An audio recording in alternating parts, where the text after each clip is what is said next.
दोस्तों, इस साल बारिश ने जो तबाही मचाई है वैसी पहले कभी किसी को याद नहीं। कहीं पूरे के पूरे गांव बह गए तो कहीं लोगों ने अपनों को खो दिया। दर्द और भय की ऐसी तस्वीरें सामने आईं जिन्हें देखकर हर किसी का कलेजा कांप उठा। आपने उत्तराखंड की घटनाओं के बारे में जरूर सुना होगा। वहां का मंजर ऐसा था जिसे देखकर लगा कि प्रकृति अपने प्रचंड रूप में है। लेकिन इन्हीं भयावह घटनाओं के बीच कुछ ऐसी कहानियां भी सामने आईं जिन्हें सुनकर भगवान पर विश्वास और भी गहरा हो गया। आज जो कहानी आप सुनने जा रहे हैं उसे सुनने के बाद न केवल भगवान पर बल्कि भगवान के चमत्कारों पर भी आपका यकीन और मजबूत हो जाएगा। अगर आपके दिल में भी भगवान के लिए आस्था है तो वीडियो को लाइक करें और कमेंट बॉक्स में हर हर महादेव जरूर लिखें।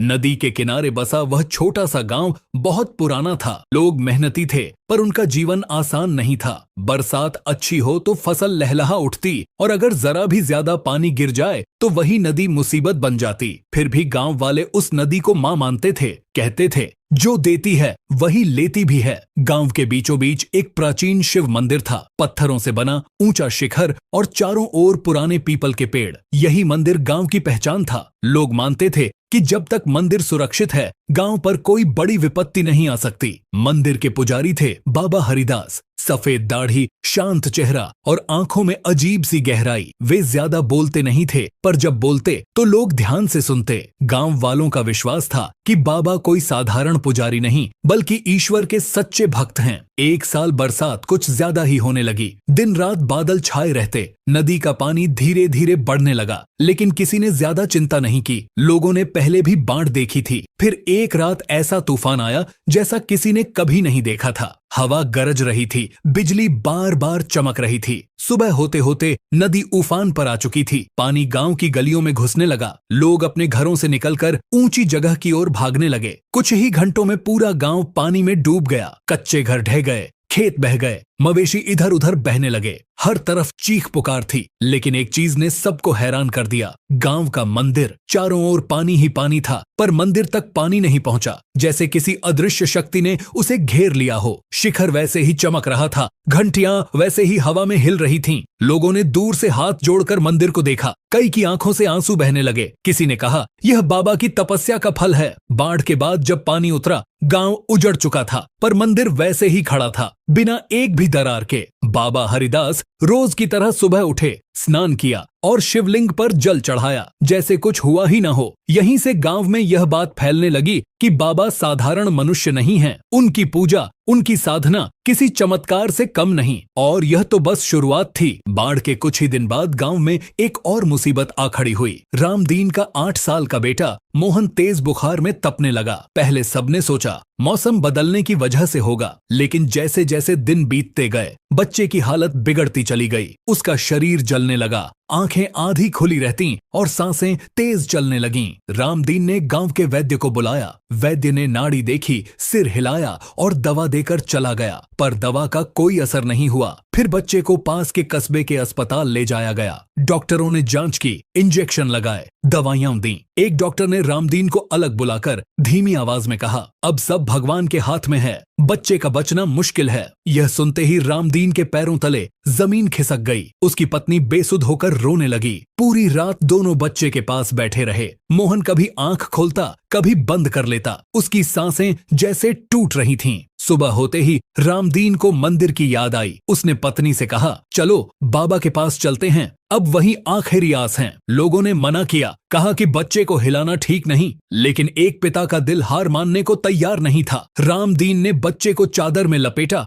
और मंदिर की ओर चल पड़ा। मंदिर में उस समय सन्नाटा था। बाबा हरिदास ध्यान में बैठे थे। रामदीन कांपते हाथों से बच्चे को उनके सामने रखकर फूट फूट कर रोने लगा। बाबा मेरा बेटा बचा लो, अगर यह चला गया तो हमारा सब कुछ चला जाएगा। बाबा ने आंखें खोलीं। उन्होंने बच्चे की ओर देखा, फिर रामदीन की ओर। उनके चेहरे पर कोई घबराहट नहीं थी। उन्होंने धीरे से कहा डर मत, ईश्वर की इच्छा से सब होगा। बाबा ने मोहन के सिर पर हाथ रखा, आंखें बंद कर कुछ देर मंत्र बुदबुदाए। मंदिर में अजीब सी शांति फैल गई, जैसे हवा भी रुक गई हो। कुछ ही पल बाद मोहन ने हल्की सी करवट ली। उसकी सांसें सामान्य होने लगीं। उसके माथे का ताप कम होने लगा। कुछ मिनटों में उसने आंखें खोल दी और धीमी आवाज में कहा, बाबा मुझे पानी चाहिए। रामदीन को यकीन नहीं हुआ। उसकी पत्नी जमीन पर बैठकर रोने लगी। इस बार खुशी के आंसू थे। आसपास खड़े लोग स्तब्ध रह गए। कुछ ही घंटों में बच्चा पूरी तरह सामान्य हो गया। न बुखार न कमजोरी। यह खबर आग की तरह पूरे गांव में फैल गई। लोग कहने लगे, यह चमत्कार नहीं तो और क्या है। उस दिन के बाद बाबा हरिदास के प्रति लोगों की आस्था कई गुना बढ़ गई। मंदिर फिर से गांव का सहारा बन गया। लेकिन आने वाले दिनों में जो होने वाला था उसकी कल्पना किसी ने नहीं की थी।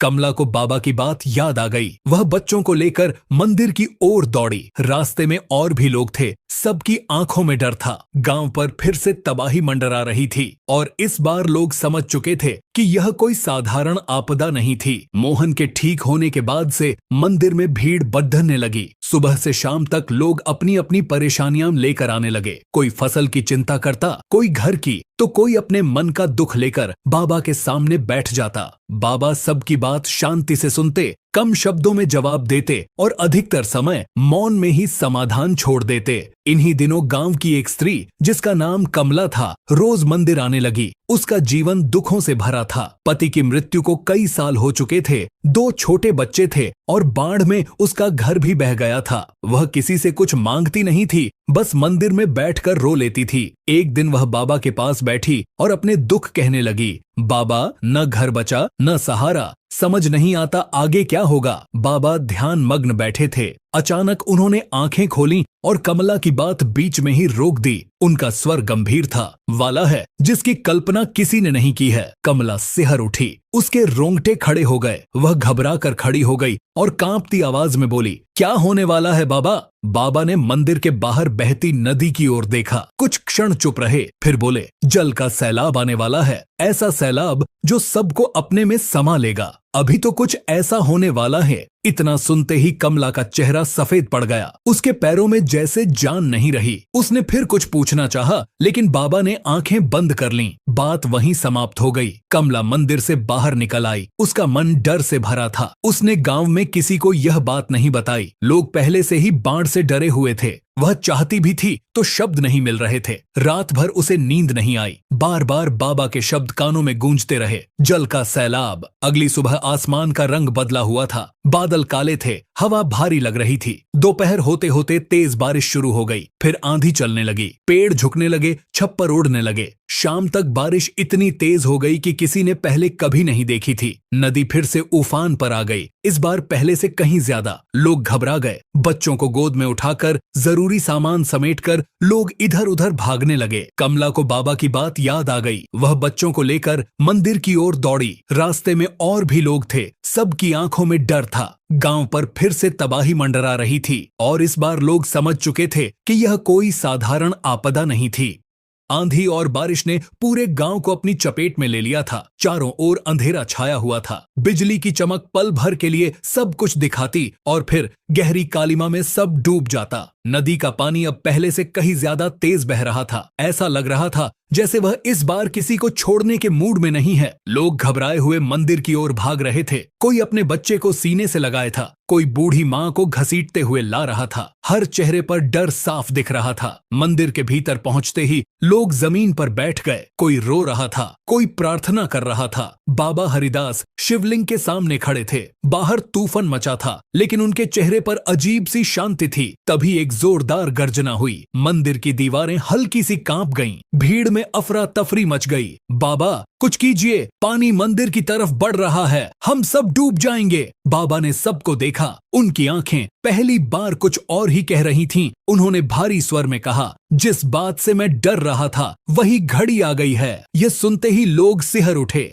बाबा धीरे धीरे मंदिर के दरवाजे की ओर बढ़े और बाहर बहती नदी की ओर देखने लगे। तेज बारिश के बीच उन्होंने आंखें बंद कर लीं। उनके होंठ हिल रहे थे, लेकिन इस बार मंत्र अलग थे, पहले से कहीं ज्यादा गहरे, ज्यादा कठोर। अचानक जमीन के भीतर से एक तेज कंपन महसूस हुआ। लोगों ने नीचे देखा। मंदिर के फर्श पर हल्की सी दरार उभर आई थी। किसी ने चीख मारी, बाबा, मंदिर! बाबा ने आंखें खोलीं। उनके चेहरे का रंग बदल चुका था। उन्होंने धीमी लेकिन साफ आवाज में कहा, अगर यह दरार बढ़ी तो सिर्फ गांव नहीं, मंदिर भी नहीं बचेगा। इतना कहकर उन्होंने शिवलिंग की ओर देखा और बोले, अब फैसला शिव को करना है और यह फैसला किसी बलिदान के बिना नहीं होगा। बलिदान? लोग एक दूसरे का मुंह देखने लगे। कौन सा बलिदान? किसका बलिदान? तभी एक और जोरदार गर्जना हुई। दरार और चौड़ी हो गई और उसी पल मंदिर के भीतर की घंटियां अपने आप जोर जोर से बजने लगीं, बिना किसी के छुए। लोग सन्न रह गए। बाबा ने आंखें बंद कर लीं और कहा, अगर मैं सुबह तक बाहर नहीं लौटा तो समझ लेना